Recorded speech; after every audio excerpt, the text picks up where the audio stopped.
अस्सलामुअलैकुम। आज हम पढ़ेंगे प्लूरल इफ्यूजन के बारे में। ये टॉपिक आपके लिए बहुत हेल्पफुल रहेगा, फिज़ियोलॉजी पढ़ने के लिए भी और पैथोलॉजी पढ़ने के लिए भी बहुत इम्पोर्टेंट है। सबसे पहले हम कुछ नॉर्मल एनाटॉमी पढ़ लेते हैं। लंग्स को कवर करती है हमारे पास प्लूरल मेम्ब्रेन, जिसकी एक विज़ल लेयर होती है और एक पाराइटल लेयर होती है। विज़ल लेयर जो है वो लंग्स के ऊपर होती है और पाराइटल लेयर जो है वो चेस्ट वॉल के साथ होती है। अब ये जो प्लूरल मेम्ब्रेन है एक डबल लेयर मेम्ब्रेन है जो कि मेसोथेलियल सेल से बनी हुई होती है, और ये मेसोथेलियल सेल जो है वो फ्लूइड सिक्रीट करते हैं, जिन्हें हम प्लूरल फ्लूइड कहते हैं। इन दोनों मेम्ब्रेन्स के बीच में जो स्पेस है इसे हम प्लूरल स्पेस कहते हैं, और इसके अंदर जो है ना हमारे पास प्लूरल फ्लूइड होता है। प्लूरल फ्लूइड इंपॉर्टेंट है लंग्स के लिए क्योंकि वो लंग्स को लुब्रिकेशन प्रोवाइड करता है। लेकिन प्लूरल इफ्यूजन का मतलब ये है कि हमारे पास जो प्लूरल फ्लूइड है उसकी जो एक्यूमुलेशन हो जाए प्लूरल स्पेस के अंदर वो ज़रूरत से ज़्यादा हो जाए। तो प्लूरल इफ्यूजन इसका मतलब है कि accumulation of pleural fluid in the plural space. अब जो प्लूरल इफ्यूजन है वो 3 टाइप्स की होती हैं: ट्रांसुडेटिव, एक्सुडेटिव और लिम्फेटिक। बारी बारी हम तीनों के बारे में पढ़ेंगे और आपका बहुत अच्छा कॉन्सेप्ट डेवलप हो जाएगा इससे। तो ट्रांसुडेटिव प्लूरल इफ्यूजन में क्या होगा कि प्लूरल फ्लूइड की कंसंट्रेशन तो बढ़ जाएगी, लेकिन जो प्लूरल फ्लूइड है वो एक ट्रांसुडेट बनेगा, मतलब कि उसके अंदर प्रोटीन्स की कंसंट्रेशन जो है वो नहीं होगी या नॉर्मल होगी, कम होगी, मीन्स के प्रोटीन्स की कंसंट्रेशन नहीं बढ़ेगी।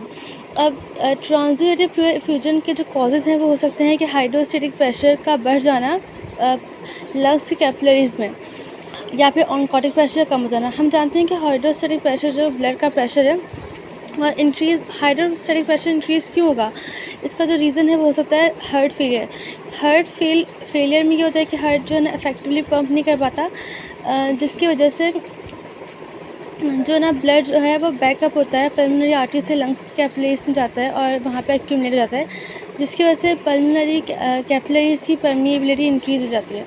तो ऑब्वियसली फिर वो लीकी हो जाती हैं। और फिर जो एक बात मैं आपको बताना भूल गई कि ये जो हमारे पास फ्लूइड है वो मतलब कि रिपीटेडली मेसोथेलियल सेल्स जो हैं जो ये प्लूरल मेम्ब्रेन के उस फ्लूइड को सिक्रीट कर रहे हैं, और यहाँ पे लिम्फेटिक्स होती हैं जो फ्लूइड को जो ना वो ड्रेन कर रही होती हैं। इस तरह से फ्लूइड जो है वो न्यू बनता रहता है। ठीक है, तो हम बात करते हैं हार्ट फेलियर में क्या होता है कि ये जो कैपिलरीज़ हैं, जो लंग्स की कैपिलरीज़ हैं वो लीकी हो जाती हैं, और ना इनसे जो प्लाज्मा होता है वो इस प्लूरल स्पेस के अंदर जाता रहता है, और प्लूरल फ्लूइड जो होता है उसकी कंसंट्रेशन बढ़ती रहती है। एक और रीज़न हमारे पास ये हो सकता है कि ऑनकोटिक प्रेशर जो है वो डिक्रीज़ हो जाए, और क्योंकि हम जानते हैं ऑनकोटिक प्रेशर अगर लंग्स की कैपिलरीज़ के अंदर डिक्रीज़ होगा किसी भी वजह से, तो ऑब्वियसली जो एल्ब्यूमिन्स वगैरह होते हैं, प्रोटीन्स होते हैं, वो वाटर को कैपिलरीज़ के अंदर हेल्ड नहीं कर सकेंगे, और वाटर जो लीक आउट होगा, और लीक आउट होगा तो वो फिर प्लूरल स्पेस में जाकर वहाँ एक्यूमुलेट होगा। तो ऑनकोटिक प्रेशर के कम होने की मशहूर ज़माना हमारे पास वजूहात हैं: लिवर सिरोसिस, नेफ्रोटिक सिंड्रोम।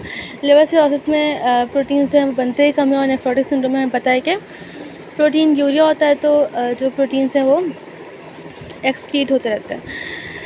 अब हम सेकंड टाइप पढ़ते हैं जो है एक्सुडेटिव प्लूरल इफ्यूजन। अब इसके अंदर भी हमारे पास जो प्लूरल फ्लूइड है वो इंक्रीज़ होगा, लेकिन इस बार प्लूरल फ्लूइड के अंदर प्रोटीन ज़्यादा होंगे, नॉर्मल ज़्यादा।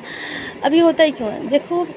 देखेंगे लंग्स की जो कैपिलरीज़ होती हैं उनकी इन्फ्लेमेशन अगर होगी तो कैपिलरीज़ के जो एंडोथेलियल सेल्स हैं उनके बीच में स्पेसेस जो हैं बढ़ जाएंगे। इसकी वजह से क्या होगा कि ऑब्वियसली कैपिलरीज़ लीक करेंगी, और इस बार ना सिर्फ प्लाज्मा बल्कि immune cells, lactate dehydrogenase enzyme जो कि हर सेल्स में होता है वगैरह वगैरह, ये सब चीज़ें जो है वो प्लूरल स्पेस के अंदर जाएंगी और प्लूरल फ्लूइड की एक्यूमुलेशन होगी, और ठीक है, इससे हम प्लूरल इफ्यूजन करें।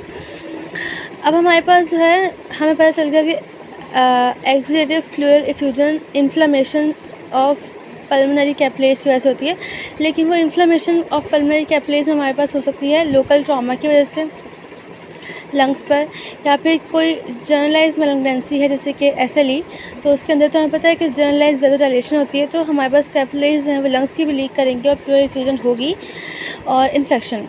अब बात यह है कि अगर हमारे पास ना इन्फेक्शन लंग्स में है, मतलब कि कोई भी माइक्रो ऑर्गेनिज्म जो है वो लंग्स में है और इसकी वजह से पल्मोनरी कैपिलरीज़ की इन्फ्लामेशन हुई है, तो अब हमारे पास जो फ्लूइड एक्यूमुलेट होगा फ्लूइड स्पेस के अंदर वो पस लाइक होगा, और accumulation of fluid in fluid space को हम एम्पाइमा कहते हैं। सही है, तो ये हमें याद रखना है।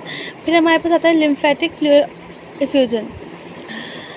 अब बात यह है कि हमें पता है कि जो लिम्फेटिक्स हैं वही इस फ्लूइड को ड्रेन करेंगे, और लिम्फेटिक्स की अगर ऑब्स्ट्रक्शन हो जाएगी ऑब्वियसली फ्लूइड ड्रेन नहीं होगा तो फ्लूइड की एक्यूमुलेशन हो जाएगी, तो इसे ही हम लिम्फेटिक फ्लूइड इफ्यूजन कहते हैं।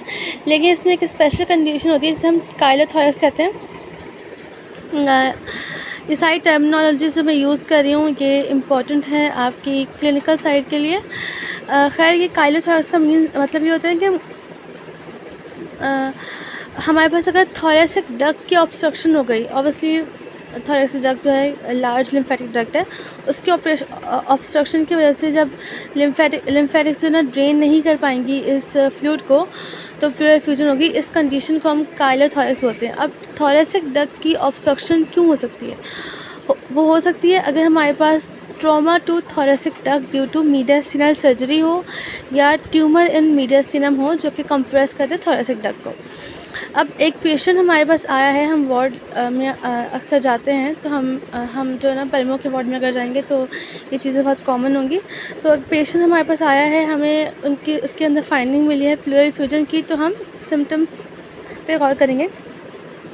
जो उसको मेजर सिम्टम्स होंगे वो यही होगा कि फ्लूरेसी होगी, यानी कि पेन होगा ब्रीथ करते वक्त, शॉर्टनेस ऑफ ब्रेथ होगी उसकी, ऑर्थोपनिया होगा। ऑर्थोपनिया मीन्स के ले डाउन कंडीशन के अंदर जो है ना शॉर्टनेस ऑफ ब्रेथ हो, और ब्रेथ साउंड जब हम स्टेज से लेंगे तो फिर वो डिक्रीज़ होंगे। एक और चीज़ यहाँ पे है टैक्टाइल फ्रेमेटस। अब टैक्टाइल फ्रेमेटस एक नॉर्मल फाइंडिंग है, मतलब कि एक हेल्दी पर्सन जब स्पीक करता है, मतलब बोलता है, तो उसकी चेस्ट वॉल वाइब्रेट करती है, और ये एक नॉर्मल फाइंडिंग है। लेकिन क्योंकि हमारे पास फ्लूइड इफ्यूजन के अंदर फ्लूइड बहुत ज़्यादा बढ़ा हुआ है तो वो उस वाइब्रेशन को एब्जॉर्ब कर लेगा और हमारे पास जो है ये फाइंडिंग हमें नहीं मिलेगी, और ये हमारे पास साइन है फ्लूइड इफ्यूजन का। समझ में नहीं आया तो फिर वीडियो को जो है पीछे के थोड़ा देख लें। अब अगर फ्लूइड इफ्यूजन जो है वो बहुत ज़्यादा बढ़ जाए तो हमारे पास ऑब्वियसली वो लंग कंप्रेशन कर सकती है और ट्रैकियल डेविएशन कर सकती है। लेकिन ट्रैकियल डेविएशन के बारे में याद रखना है कि जो अफेक्टेड लंग होगा ना उसके अवे ट्रैकियल डेविएशन होगी, ये बात याद रखनी है। डायग्नोसिस हम कैसे करते हैं कि हम ऑब्वियसली एक्सरे करवाएंगे स्टैंडिंग पोजीशन में। जब हम स्टैंडिंग पोजीशन में पेशेंट का एक्सरे करवाएंगे तो कोस्टोफेनिक एंगल, मतलब कि वो एंगल जहाँ पे चेस्ट वॉल और डायफ्राम मिलते हैं, वहाँ पे हमें ना जो ना पूरा फ्लूइड सारा एक्यूमुलेट हो जाएगा, क्योंकि ऑब्वियसली पर्सन स्टैंडिंग में है। तो इससे ये होगा कि हमें एक्सरे के अंदर ये वाली जो जगह है, जो कोस्टोफेनिक एंगल है, उसमें हमें वाइटिश और ब्लडी अपीयरेंस आएगा, और एंगल मतलब हमें इतना वाज़ा नहीं होगा। ठीक है, अब हम ठीक है, तो ट्रीटमेंट हमारे पास ये होगी कि थोरेकोसेंथेसिस करेंगे, मतलब कि फ्लूइड स्पेस के अंदर नीडल डाल के हम जो है फ्लूइड को की टैपिंग करेंगे। लेकिन इसमें ये बात याद रखना है, यहाँ पर नर्स क्लिनिकल एनाटमी के अंदर बताया गया है।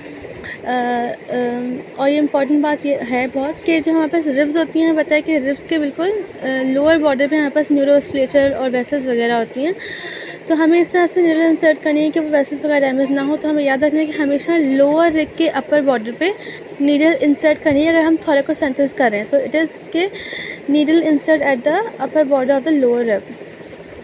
खैर, इसके अलावा लैब डायग्नोसिस हम करेंगे तो ऑब्वियसली हम लोग जो ना टैपिंग करेंगे पहले प्लूरल फ्लूइड की, और फिर उसको लेबॉर्ट्री में भेज देंगे। तो फ्लूइड हम एग्जामिन करेंगे, अगर वो क्लियर होगा तो मतलब ट्रांसुडेट है, और फिर उसके कॉजेज़ हमें पता है पड़े हैं। अगर वो क्लाउडी होगा अपीयरेंस की, ऑब्वियसली उसमें प्रोटीन ज़्यादा होंगे तो फिर वो एक्सुडेट होगा। और अगर बस लाइक हमारे पास फ्लूइड आ रहा है टैपिंग पर, तो फिर हमें पता है कि कोई ना कोई इन्फेक्शन है। एक और बात हमें याद रखनी है कि अगर हमारे पास हार्ट फेलियर की वजह से हमारे पास जो मैंने बताया है ट्रांसुडेटिव फ्लूइड इफ्यूजन हो गई है, तो उसकी ट्रीटमेंट में हमें डाययूरेटिक्स यूज़ करने हैं और सोडियम रिस्ट्रिक्शन करनी है, मतलब पेशेंट को बोलना है कि वो सोडियम कम ले, क्योंकि वाटर जो है मतलब कि बॉडी में इतना एक्यूमुलेट ना हो। ऑब्वियसली फिर हार्ट फेलियर की कंडीशन जो है इससे और ज़्यादा ख़राब हो जाती है। तो ये हमारी वीडियो थी, हम नेक्स्ट लेक्चर में मिलेंगे।